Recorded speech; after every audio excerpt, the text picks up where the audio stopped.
It would depend on what the issue is. If it's something that needs to be addressed that day, let's say, for example, a good example would be maybe an on-call issue. Maybe there's a lab awaiting or whatever. That would probably need to be called back in. But we're not talking about we're talking about an exception report or an assessment report, that type of thing. So I think it will be manageable. And again, if it's not an emergency, it could certainly be communicated first thing in the morning if it's something that they feel like is important. But what we're trying to do is help organize the day, and I think your clinical managers would agree with this statement. Don't you think they're interrupted all the time with calls? And some of the calls are not even clinical, are they? And so they can't get things done because they're constantly interrupted. So don't you think they would welcome this designated time? And I think your clinicians would too. Okay? I want to add something to it. Sarah says it very well, that if they put that bucket, how do you say, on the wall? On the wall. On the wall, then it keeps adding up. And it's very hard to catch up. And there are studies in management which are done by experts, and I'm sure you must have read those books as well.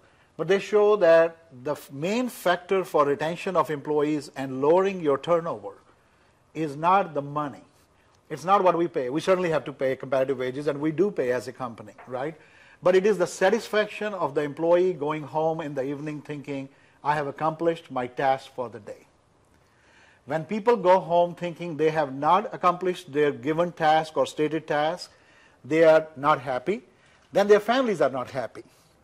And that vicious circle starts, and then you lose that employee over a period of time. Some you may lose in 4 weeks, some maybe in 4 years. Doesn't matter. So as a leader, as a management leader, one of the things we have to think through is that are we giving the processes and methodologies of time management which is working smart, not working hard. So I used to have a boss who was a physician in a management, and he used to say, well, if people are working up to 8 p.m.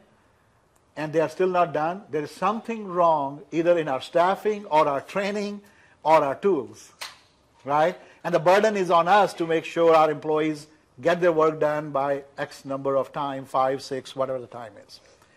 So going forward, our paradigm should be, and if it's already there, that's great, it's working smart, not working hard. And how do we give them tools? Because, and we'll be discussing this afternoon, same task can be done in 1 hour or maybe 15 minutes. I can review a plan of care. Sarah can, you can probably in 20 minutes. Somebody may be doing it in 2 hours, right? Developing a plan of care. Or I may be able to not do in 20 minutes if I'm not proficient in all the steps. How to use them, what steps we're going to follow. So one of the things you will see this afternoon, that all our processes are going to lend into smart working. So smart tools, smart people, and smart processes is our way to go as we go forward. Right. Good point. Okay. And see, these are the two examples, like you start rationalizing and thinking that way, and that's smart thinking, critical thinking, that how is going to help me in this. And everything leads to another step. So once we start thinking all same way, I have no doubt you'll find ways to organize your clinical manager's time in that model. Right. Continuing on in the afternoon for the clinical manager, from 3 to 4, review details and updates of any specialty clinical program patients, addressing any new hire or onboarding issues, because we would like to involve the clinical manager more so in education, onboarding activities, follow up with some of the new clinicians assigned to the teams, and supervisory visits and any follow-up related to team clinicians on any issue. So we want to make sure that they are dedicating a portion of their day every day to enhance, improve, and support the team clinicians. And at the end of the day is catch-up. Not literally tomato ketchup, but catch up.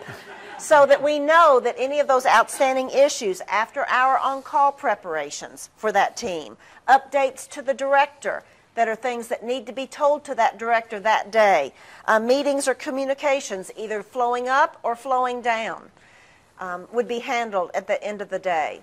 If there was another OASIS that needed to be reviewed or something at the end of the day, they could bring that on board. But what we have covered are their major buckets that need to be moved every single day. And I know as directors, you will put much thought into how you're going to approach this still the AFAM standardized, organized way, but the best way to communicate that to the clinical manager, because we certainly don't want to communicate that we don't feel like they've been working very hard. They work extremely hard. I would say a clinical manager, probably the busiest employee in this company. Would you agree with that? So we have to be very thoughtful of how we approach this, but still very